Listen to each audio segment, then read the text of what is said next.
namastu purnama sudam. Iki namastu silat meringwan jagat karana silan tondo gawe sisaning disono. Sono sinauran lopes tumasi restantun lampahing Buddha jenantur tutur katelo kula tulat mringaden paradya. Winursita umpama para meneskara karena giya tuwin jaman purwa. Winisuda trengkang dinama-dama pinardi tameng alata mangya tekap wasananing Gupita tanun renggeng pralambang matumpa-tumpa. Marma panggung panggunggung sang Wengkata. Barakaning carita linarik runtuting basa tumenggung musurasa yen linarasang saya karaos. Ulat sari rohang krasawani ruing diri rasa rumangsa ngrumangsani jalma miluwaca jarwe. Bojinakup cahing carita ana bojo wis gumelar jroning pakliran yaiku kang sejatine hambresane pagelaran pinggit purwa. Surya Candra Darunyang Kartika kinurba putrate kang kawasa Sariratri Angitri Bawana kurang tekeng dosina gilir kumanti tekan mumbu teman dadi wetanganing dina sasi warsi windu kang sarta abad karo bulan tangar tumangkar siniram bungga Jawa Pating rembyah dadi wadange kutu-kutu alang atoga brung yang brondo dadi operane kang tanpa jalan. Jalur menungso tinitah priya wanita sepono-pono anut golongane bangsa dewi-dewi. Kanenge negari pun ditangkang kaya adi dasa purwa eka marang sawiji adili nuwih dasa 10 purwa marang wiwitan. Senadyan kadhati taindo ingkang sinungga ing pratiwi kinasonganing akasa kinapiting samudra Raja Sang Hyang Gana Raras. Nanging datan kadhe ingkang ginuwih ing dalu samangke yakti ingkang sinebat gumlaring negari Ngamarta ya negari Indraprastha ya ing Batana Kawarsa ya ing Cintapura. Apantes to kinarya kandha saratri mangkawit ngumpul negari 100 sanatu kalih nadyan 1000 tan jangkep sadosa. Dasar negari ingkang panjang punjung pasir ukir loh jinawi gemah ripah kerta tata turaharja. Tu dasar para kawulane sadaya sami sayak saeka kapti akarya luhuring musa bangsa lan negari. Tu negaring Indraprastha kena winasta negara ingkang gedhe obore padhang jagate dhuwur kukuse jero tancepe adoh marang kuncarane. Mira tatana wong kalamun nemu tijane ngambar arum kuntaping negeri. Lah sineta ingkang jumeneng nata ambek bau denda anyok rawanti iki aja juluk Maha Prabu Puntadewa ya Prabu Yudhistira ya Prabu Darmakusuma ya Darmawangsa ya Sang Dwija Kangka ya Sang Ajata Satru Narendra ingkang berbudi palaksana turta ambek hangayomi dharma hangayomi agami suci hangayomi para kawula kang samya angreksa raharjaning nagri tuwin hangayomi dhateng haing sapadha-padha anggung hangaosi dhateng asanes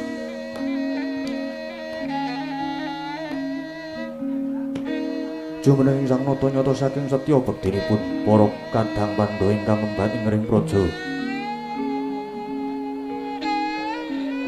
Kapunggal semanten kawibawaning Prajawita lamun ginunggunga nadyan saratri tanana pedhote nujuri sajuga Sang Nata kepareng miyos tinanggil mungging sitinggil pinaturata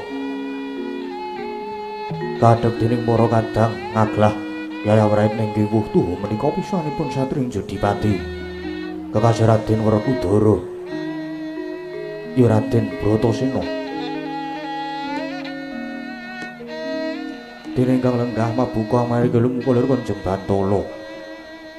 Tu menika pisanipun Sang Pamadya Satria Madukara kekasih Raden Arjuna ya Raden Janaka ya Raden Permadi. Datan kantun pisanipun Satria kembar kemanikan nenggih Raden Nakula saha Raden Sadewa. Dene ingkang pinangka tetindhing para wadya. Warangka dalem Pati Andaka ana kesambet. Besuhanipun para mantri bupati nayakaning praja. Ambar amblabar panyaya samudra tanpa tepi manika busananing para wadya tinon kadi panjering puspita. Nalika semanten kagiat kadoro kasan nampi rawuhnya sang Brahmana peparap Begawan Isna Jati kepareng lenggah jajar lan sang nata. Pramila daya-daya acarane dadi mangkono pangudas marang Indra ingkang dereng kawedharing lisan.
Sri Tinon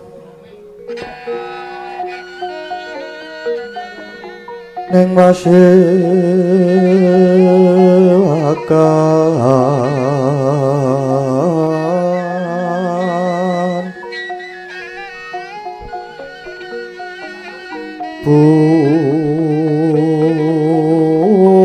busana maneka warna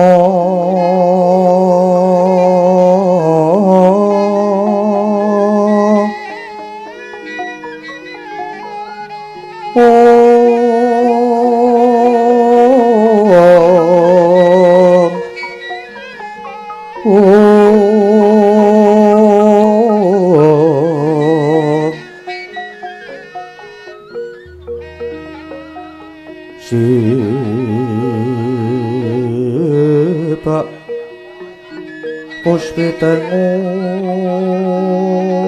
dono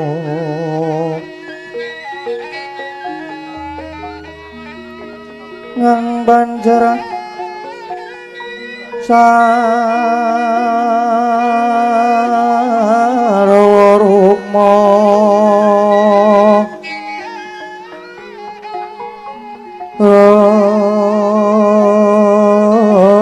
Geng manik nara narata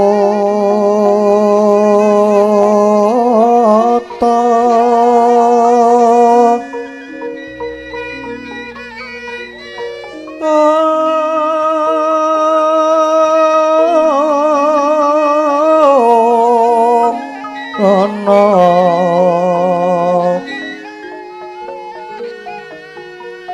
Obro prapanyo kang sumirat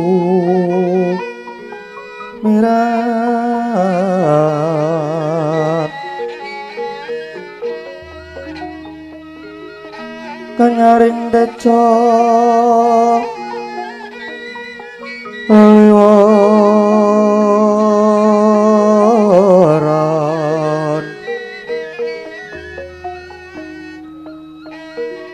lereki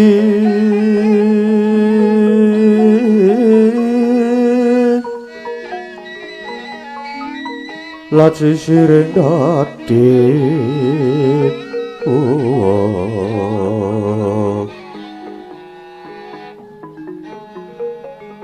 wimbo kakondom re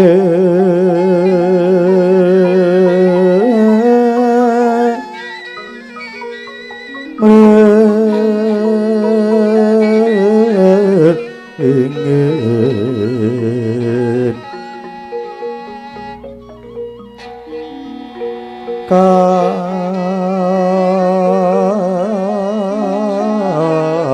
katiuping samirana manda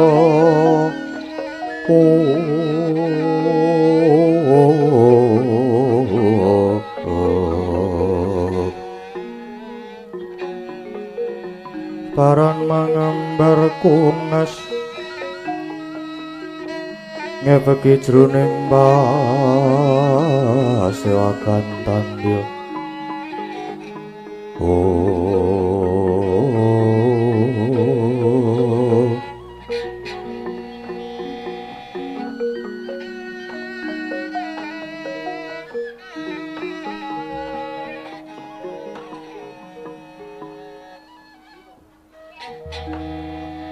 Bangur bingrat pate-pate andakono sause prayoga nggonira marasiba ingsun mundhut pawarta kadiparan nggonira nata para naekaning praja lan angreksa karaharjaning praja pate andakono glono-non yawit mundi pangestunipun dalem Kanjeng Dewaji sedaya para narapraja miwawadya sedaya sami setya tuhu boten wonten ingkang angliruaken dawuh tansah sumanggeming karya senadyan para kawula ing negari ngamarta ugi tansah sumanggeming karya akarya luhur ing nusa bangsa lan negari klono non Dewaji ya Pati Ingsun nedha nrimo banget dini jeneng sira Patih. Widagdong rumeksa peprajan ingsun lan ngluhurake asma keprabon ingsun. Kang manggung Patih. Pakaryan iku lestarik Patih Andakono. Non inggih. Kejawi saking menika suwanipun ngabdi kepatihan kepareng ngaturaken sumungkuming pangabekti mugi kunjuk wonten ngarsa paduka Kanjeng Dewaji. Ya Patih Andakono. Jeneng sira ngaturake pangabekti wis ingsun tampa akarya bumbung ingkas. Pangestu ingsun bae tumuli nampanana Patih Andakono.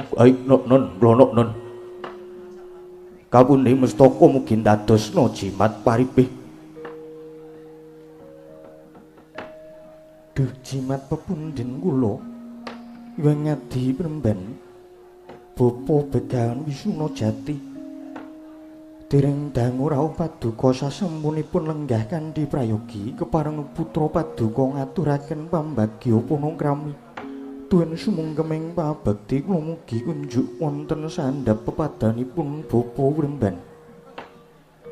Ong ilahing asna namasidam ya anak Prabu Puntadewa kacadheng kanthi asta kekalih kaptelaken ing pranaja kecancanging puncaking weni paring pambagyane anak Prabu ingkang lumentah marang pun bapa ngenjep pamuji anak Prabu Puntalulus Raharja praptaning pun bapa ora ana alangan suwiji apa kejaba saka kuwi astutinipun bapa wae katur anak Prabu. Kula laning panampi kula paring pangestanipun bapa Premban. Sanget kula pundi sanggo jimat paripih. Samangke mugi kaskecak anggenipun pinarak lenggah bapa Premban. Yayang ger kaya wis ora kurang prayogi. Kadangipun Kakang Yai Werkudara jeneng sira wae uga ngaturna pambagya marang rawuhe bapa Premban. Wah, barep Punta Aji kakangku. Aku durung wanuh, durung tepung karo pendhita iki. Wah, aku ora perlu dadak mageke. Nadyan mangkono ora ana alane Dimas. Lamun sira ngurmati marang panjenengane bapa Premban. Merga nyatane panjenengane wis tanggep dadi gurune pun Kakang Werkudara. Wah yo. Wah, Begawan Wisuna Jati. Selamat kamu. Ya Werkudara. Senadyan rada atos wis ora apa-apa. Banget tak tampa ya. Antuk pamujimu Raharja Pratakana ngresani anak Prabu Punta. Syukur. Nadyan kula pun Arjuna. Rawuh paduka Sang Tapa kepareng kula ngaturaken sumungkeming pabekti Premban. Janaka jeneng sira ngaturake pabekti banget dak tampa. Handayana teguh kayuwanan astutinipun bapa wae Ki Tampanana Arjuna. Kapundi wonten mestaka mugi dados jimat paripih.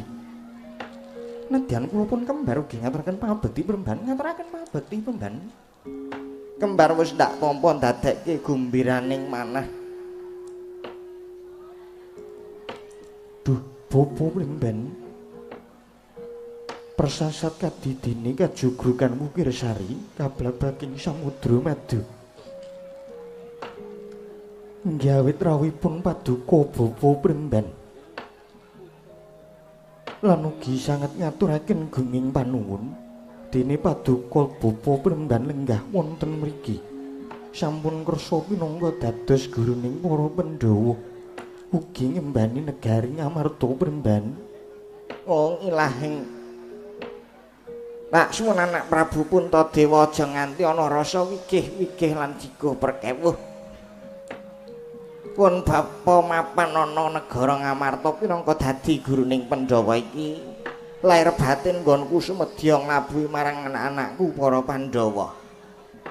lan aja kleru ing anarka lamun pun bapa ana kene darbe anca sedya angisur marang kalenggahane Raka Ndarawati ya Prabu Kresna kang minangka dadi kusir lan pamonging Pandhawa iku babar pisan ora nanging pun bapa ngerti yen to Prabu Kresna iku uga pinangka Nalendra ingkang kudu ngesuwi marang para kawula mestine ya akeh bot kerepotane Prabu Kresna mula sawetara pun bapa ingkang melu ngembani praja Ngamarta ngembat watang aputu ngejum kumbala kang wet mangkono ngger anak Prabu nggih matur bapa malah pangajab kula paduka bapa mrimban lenggah wonten mriki menika saged pinangka dados pepajar pepetenging manah kula krana saektosipun ing rikalenggan menika raos ing manah kula peteng dedet leliwangan pindha bangun kasaputing lebu bapa mrimban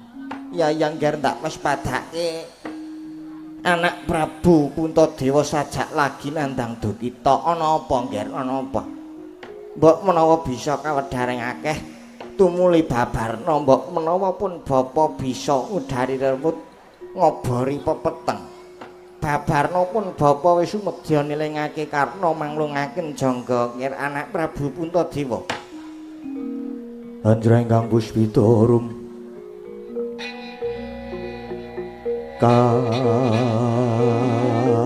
kasuliring samira nomre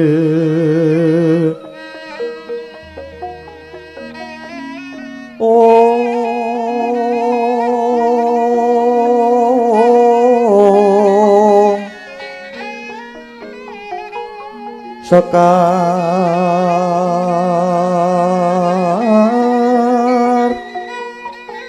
gaduh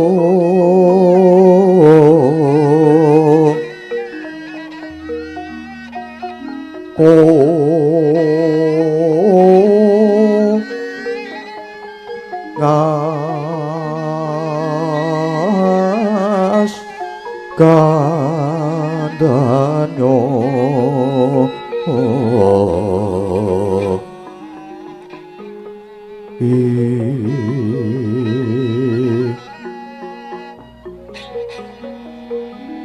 maweh raras retnaning driya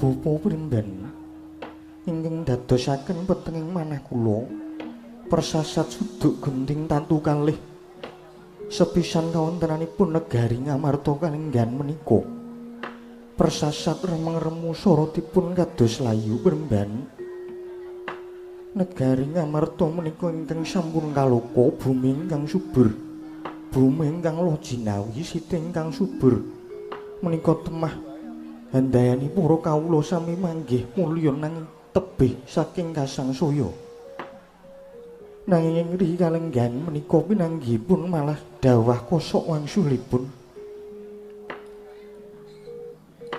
Ngamarta ingkang rumiyin tentrem samenika malah dados tintrim Ngamarta ingkang kundang nanging samenika malah kebak ing reh prihatin lan panandang mongko saperangan ageng para kawula Ngamarta menika gesangipun kanthi sarana olah tetanen garap bumi garu luku nandur pari Palawija lan sapanunggalanipun ingkang dayanipun saged murakabi tumrap bebrayan gung nanging bapa Prindan kalenggan menika para montani samenika sami jerit rereyungan inggih labet samenika buminipun dados cengkar sitinipun dados grasak para montani nadyan sami nandur nanging sauger wancinipun sami panen temtu gagar wigar kepara tetaneman malah sami keparake ngomong menika bobo Pramban. Dene ingkang kaping kalih menika malah wonten dadakan layani jujulan usuli krana tetimbangan kula inggih Yai Ratu Drupadi samenika malah ical. Monggo icalipun Yai Ratu tanpa paliwona Pramban boten wonten tandha ingkang sumindhi pagerbanan ingkang tinumpuk. Menika Bapa Pramban Wisnu Jati jagat dewa Bathara teka nganti tekan semono lelakonane anak Prabu Puntadewa lan kahanane negaramu Ngamarta kene. Lah tujune pun bapa enggal rawuh yen apa ora malah saya ndodro kahanan lan lelakon kaya ngene iki nggir. Wah, Begawan Wisnu Jati, kowe papan ana negara Ngamarta lan dening mbarep kakangmu kowe dianggep dadi pendhitaning ratu. Iki durung suwe sangertiku kowe durung tau labuh, durung tau gawe pepadang. Mula aja sumbar dhisik. Wah, aja banjur umuk dhisik. Aku butuh bekti. Yen pancen kowe ngaku pendhita sing gesthi lan sugih kawruh, gage padangno lelakon iki. Nek yen pancen ora iso, kowe mung tanggep pendhita sing sumedya mbebudhek banyu bening. Wah, aja takon dosa. Malah saling perkara karo Werkudara. Werkudara? Piye?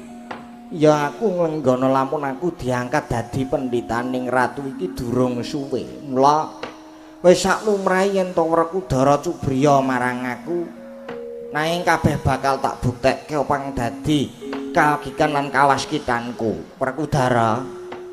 Nyai Sina, ora prayoga lamun Siadi malah banjur duwe panyakraba ingkang kaya mangkono iku Yai Werkudara. Lumrah. Wah, lumrah. Nah, aku banjur cubriya karo pendhita iki. Wong anyaran. Wah, kemakine ranjamak. Werkudara, piye? menengon dhisik Yai. Oh, ya wis. Ora kek kon ngadarake kon madangi lelakon iki. Nanging janji ora bisa malah nglakon ana pendhita deplok ning kene. Bapa Resi, monggo kula sumanggaken. Ya anak Prabu iya. Babagan pepeteng iki bakal tak onceki mbaka siji sepisan negara Ngamarta ketaman pagebluk Mayangkara. Akeh para among tani kang padha njerit reyungan ya merga saiki bumine dadi cengkar lemahe dadi grasak. Para among tani nandur apa wae nanging saoger wancine panen mesti gagar wigar. Kepara tetaneman malah keparake ngomong. Kuwi yen saka wawasanku mbok menawa para kawula Ngamarta padha klepian nggone padha gadhake marang bumine. Gusti. Wah, klepian. Lali karo bumine piye? Sing mbok arep iki kepiye? Ngene ya Werkudara, ngerti ya? Bumi kuwi nadyan saben dina persasa didak-idak dening sadengah titah, nanging bumi kuwi uga dadi sumber panguripan murakapi sagung para titah. Kejaba bumi iki dadi papan panggonan lan uga saben-saben ditanduri tetanduran kang migunani tumraping agesang. Nanging kala mangsane ingkang nggoni lan ingkang nandur malah lali Purwadaksina. Kelepian nggone duwe rasa syukur lan rasa panuwun marang Gusti ingkang Maha Agung. Lan uga lali marang bumine sing wis paring sumber panguripan, paring rasa nikmat mupangat. Nah, mula yen bubar panen kuwi ora ketamung pisungsung wujuding kayata sedekah bumi kuwi uga pinangka wujud rasa panuwun. Lan kuwi ya dadi ujub rasa syukur. Mula bab iki aja nganti dilirwake, aja nganti bumi iki panas perbawane lan meneh iki uga kalebu tata cara tilarane para leluhur. Iki nuwun sewu iki, babagan iki ora ngrembug bab kapercayan ning iki ngrembug bab budaya. Lah budaya iki apa budayaku iki angen-angen kang babar kaendahan lan katentreman mula aja nganti diarani sing jenenge adat tradisi budaya kuwi milar saka wewalering agama kuwi babar pisan kuwi ora nanging ya mung cak-cakaning lan syarat sing ditindakake kuwi sing beda ngibaratke wong mlaku sing dijangkah kuwi padha ya mung dalane wae sing beda ngono sepisane iki budaya adat tradisi tilarane nenek moyang sing kudu dilestarekke syukur-syukur adat tradisi budaya ngene iki diadani saben warsa lha kuwi lah ngono kuwi Werkudara apik to penemuku apik to ngono kok durung-durung kowe iki wis subriya karo aku yo apik panemumu apik wah nanging iso wae yen kuwi dudu wawasanmu ingkang saknyatane lho lha mengko dhisik kok iso ngono kok ngono iso wae mergo sadurunge rene iso wae kowe sinau sik kowe maca naskah dhisik mesti wah to apalke dumeh dadakan banjur tok terange nang kene wah pamrih dimeni iso lulu atine mbarep kakangku lan puntu aji kakangku kesemsem lan percaya karo kowe ya apa ora kowe ladalah ya masa durung percaya kowe Werkudara iki kabeh iki tuwuh saka panemuku lan pawasanku sakaremu banjur saiki babilange Drupadi mbayuku lan padange lelakon iki kepiye nggih Bapa Jumadeng dawuh pajaring kelampan menika anak Prabu Persajan wae sejatinipun Bapa katemben wae nampa wangsiting Bathara ya babakan padhang lakon iki nanging kabeh mestine ana sranane Ngger nggih lajeng srananipun menapa Pramban ya nanging sadurunge aku tak takon umpamane iki takon milih antarane ngorbanke wong siji lan ngorbanke wong akeh milih endi menapa ingkang dipun kreseken Pramban lho mestine yen mung ngorbanke wong siji kuwi mestine kabeh kaulamu bakal slamet nanging yen kowe ora gelem ngorbanake salah siji kaulamu ya pun bapa ora wani nanggung lan iki kabeh ya ana gandeng ceneng kelawan ilange garwamu Drupadi dadi kabeh padhang lelakon iki kudu dianani tumbal Werkudara piye gah ora mathuk padhang lelakon iki nek pancen dadak nganggo tumbal wah monggo dadak nganggo kurban menungso aku ora sarujuk wah saiki dadi ketok nek pendhita iki mung bakal rusak aja-aja dosa ngupaya kanca cetha nek pendhita iki mung bakal mbebudhek banyu bening wah aja gelem kula nggih mboten sarujuk Koko Prabu dosa menapa ingkang dipun sandang menawi dadak mawi kurban kula inggih mboten sarujuk Koko Prabu kula inggih mboten sarujuk Koko Prabu Bapa Pramban pajaring lelampahan menawi dadak mawi kurban salah satunggaling kawula saestu kula sakadang kawratan Bapa Pramban menapa mboten wonten srana sanesipun Bapa iya aku ngerti nanging syarat seranane upama iki mengko kudu nganggo tumbal kurbane salah siji kawulamu nanging sing bakal sing didadekke kurban kuwi mengko ya mung kawulamu utawa abdimu sing wis ora guna elinga korban wong siji nanging kabeh padha slamet piye Ger wah pengko dhisik coba aku tak takon mung umpama wae umpama nganggo tumbal wah sapa sing dadi ngendi kurbane? Korban sing bakal kanggo tumbal ora ana liya ya mung abdimu Ragile Semar ya kuwi sing jeneng sapa jenenge Bagong. Sigra-sigra permana kanca. Sigra ngraketana wang sesangga wang sesangga.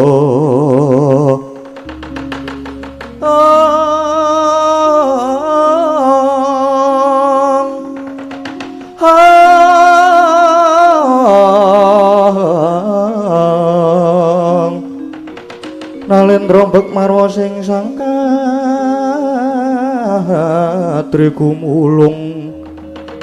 katriku mulung mangrempeng wadya krada kura ora reka kiri ora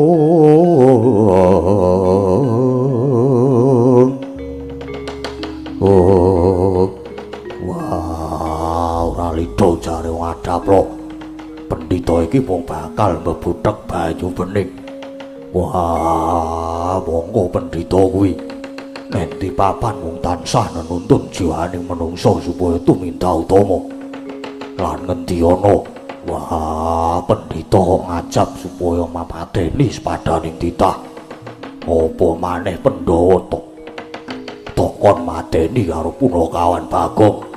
Wah, nadyan digaya ngopo Bagong kae gedhe lelabuhane.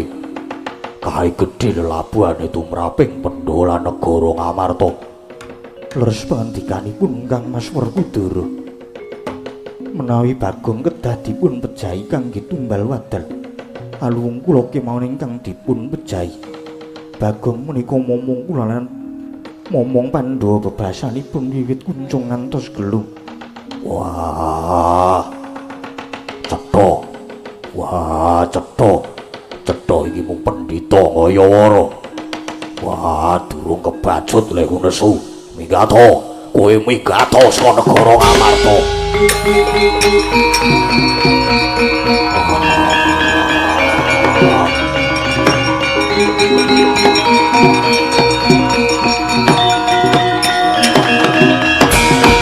Rawatya sang panenggak Raden Werkudara.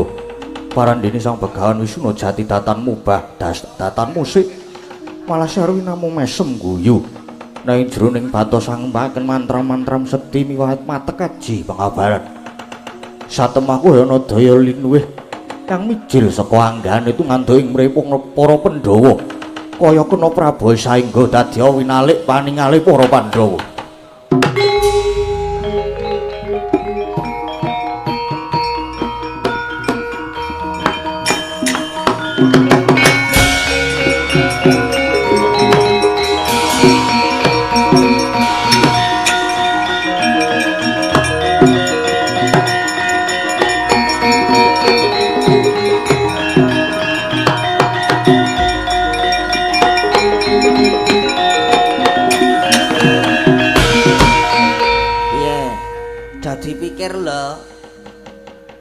Iki kabeh mung supaya negara Ngamarta luwar saka penandang. Kabeh kawula uga padha manggih rahayu. Mula nek mung ngorbanke Punakawanmu Bagong tak kira ora dadi ngapa Werkudara. Arjuna Bagong kae ya mung derajate ngabdi. Jejere ngabdi utawa batur kuwi nek saben sasi wis mbok wenehi bayar lak ya wis to.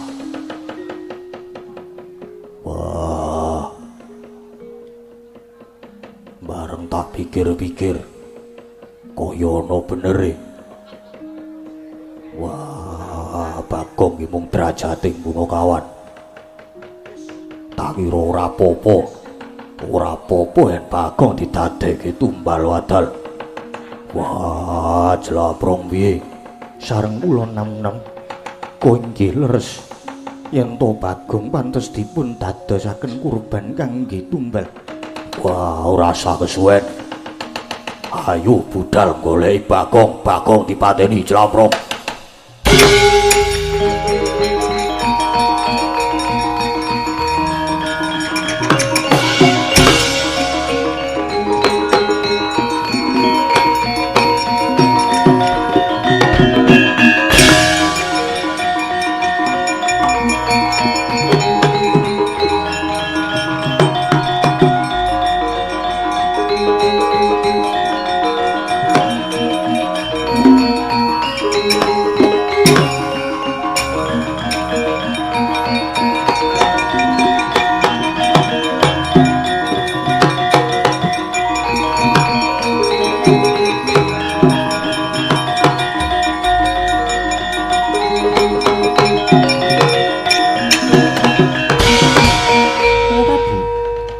mbok menawi yen Koko Prabu Bunta, Kang Mas Werkudara, Kang Mas Janaka saha Kang Mas Nakula saged ingin pengaruhipun Begawan Wisnu Jati menika.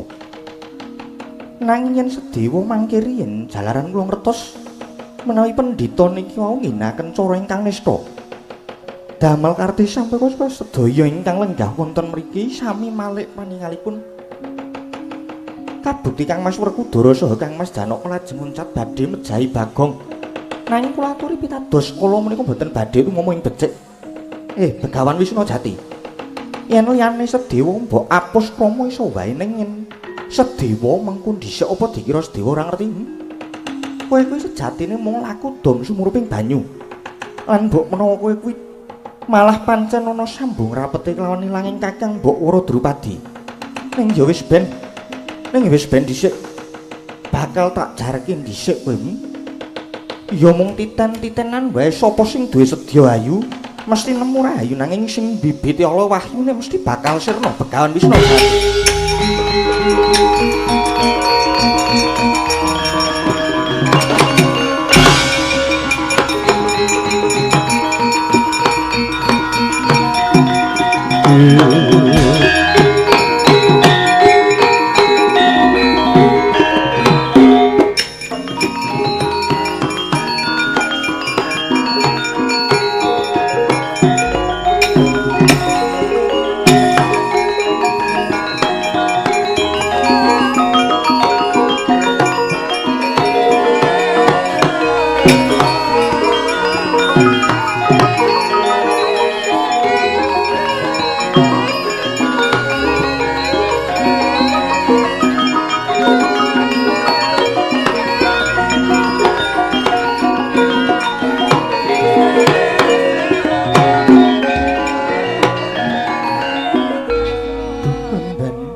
Kados mekaten lempanipun manggen Nyai Werkudara saha Arjuna saestu badhe tiga mentala mejahi Bagong lajeng kados pundi Bapa Wurmban. Wis ta percaya marang pun Bapa milih ngorbanke wong siji nanging kanggo mulyane wong akeh. Bagong kae ya mung derajate ngabdi, Bagong kae ya mung punakawan abdimu sing wis ora guna. Nek mung dinggo bekakak dinggo tumbal ki ora tuna, Ger. Iki adimu Werkudara lan Janaka wis saguh arep mateni Bagong. Perkara adimu sing ragil ya si Sedewa ora sarujuk ya wis ben wae. Sedewa kae pancen bocah sing keminter. Mengko rak ya manut karo dulur-dulure tuwa wis, Ger. Prayoganipun Bapa pamit dhisik bakal nguningani lan mbuktekke Werkudara lan Arjuna padha tegel ora mateni karo punakawan Bagong.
Yai kula kanane malah saya peteng kaya mangkini Yai.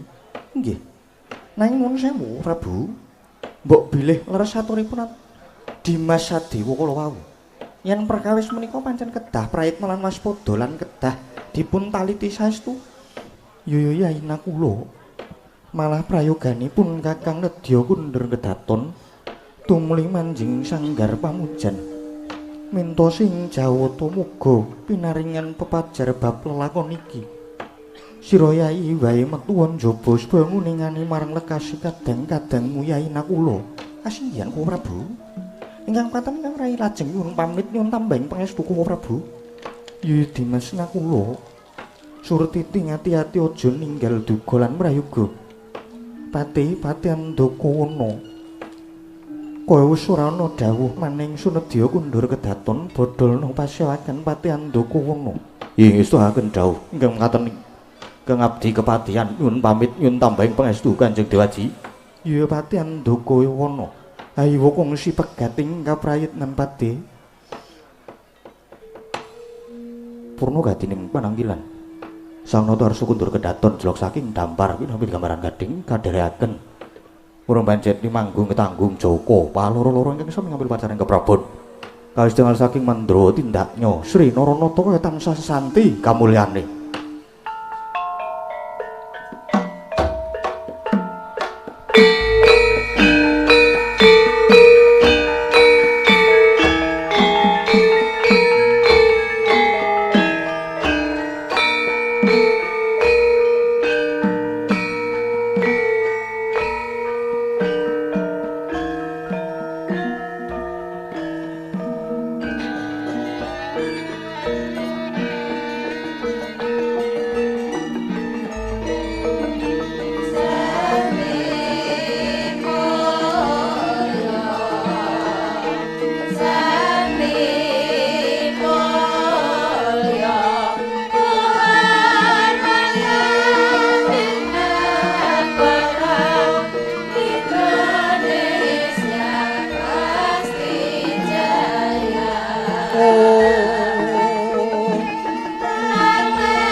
Ya, mendolon gasik no. Iya, Mak. Ayo ora apa-apa sing ngedram karang kasepuane. Ayo wis ora apa-apa. Iya. Burung sida bengok merdeka kok wis mabres. Dendeng ces, ora dendeng dek. Iya. Nak. Ayo leren dhisik, limbukan sik. Iya, Mak. Puji syukur kunjuk ngersaning Gusti Ingkang Maha Agung. Dene bengi iki awake dhewe nglakoni suwen. Suwan ana ngendi iki, Mak? Iki suwen ana Dusun Suka Seloharjo, Pundong, Bantul. Oh iya. Neng Pundong. Neng Pundong. Iya, Mak. Ujube bengi iki apa? Bengi iki ya kuwi merti dusun. Merti dusun. Merti dusun karo apa ya mau iki apa nulisane? Karo merayakan utawa kirab budaya HUT RI yang ke-81. Oh, ngono, Mak. Merti dusun Suka Seloharjo Pundong Bantul. Oh iya. Ya merti dusun kuwi ngene ya. Merti dusun kuwi kaya piye ya? Aku ya jelaske kepiye ya merti dusun ki ya. Ayo dijelaske no, Mak. Merti dusun kuwi ki budaya adat. Iya, budaya adat Tinggalane nenek moyang sing wajib dilestarekke dene ujube kuwi iki mensyukuri nikmate Gusti kang wis diparingake marang awake dhewe kabeh. Iya. Sawise wis kaparingan sehat bagas waras tias bagya mulya lan wis kaparingan pirang-pirang rejeki mbuh kuwi saka wujud le pepanenan tegal sawah apa saka gaji kantor mbuh kuwi saka hasil le dagang lan sak panunggalane kabeh kuwi wajib disyukuri. Mula kalenggane iki para punden lan sanak kadang warga dusun Suka Seloharjo kene wungon bareng-bareng nguncupake asta kunjuk ngersani Gusti nyuwun supaya taun kang lumaku iki kabeh pinaringan rahayu wilujeng pinaringan rancak gangsar anggone padha makarya. Mula nduk awake dhewe sak kanca ya uga melu uyung-uyung melu nyang uyung kanthi diadani merti dusun iki ing pengajap muga-muga tak doakan malih. Iya, ping pindho. Nek iso ping akeh nok. Iya.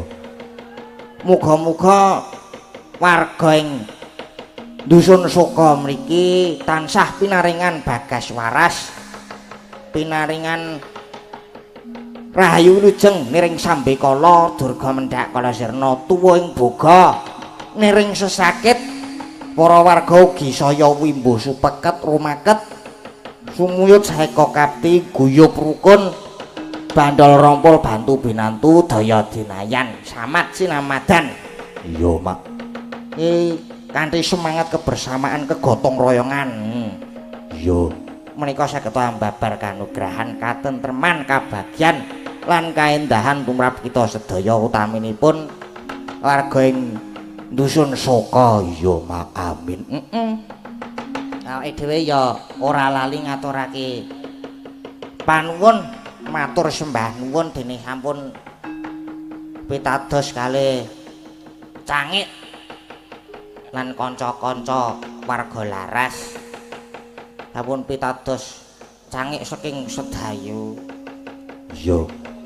Ngaturke panuwun Kang tanpa pepindhan tur ya awake dhewe ya ora lali nyuwun agunging samudra pangangsami. Lah ngopo? Karang ya awak dhewe iki iso nyangik iki ya durung suwe. Tekan saiki ya durung iso. Durung iso. Iki urung apa-apa. Iya, Mak. Ingkang ngene iki elek we urung kok. Iya. Dadi ya nyuwun agunging samudra pangangsami mbok bilih mengke Le nyangik niki kathah klintak-klintunipun, kathah lepatipun. Kula nyuwun agunging samudra pangaksami. Iya mak ngono. Heeh. Karang ya isih tahap pembelajaran. Tur ya bengi iki aku rada grogi. Grogi sebabe ngopo? Sebabe sing ngendang Pak Lik Dundun. Iya. Bahaya lho iki. Mulane aku rada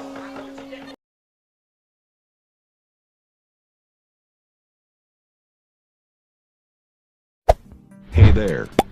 Subscribe to my channel. And also press this bell icon.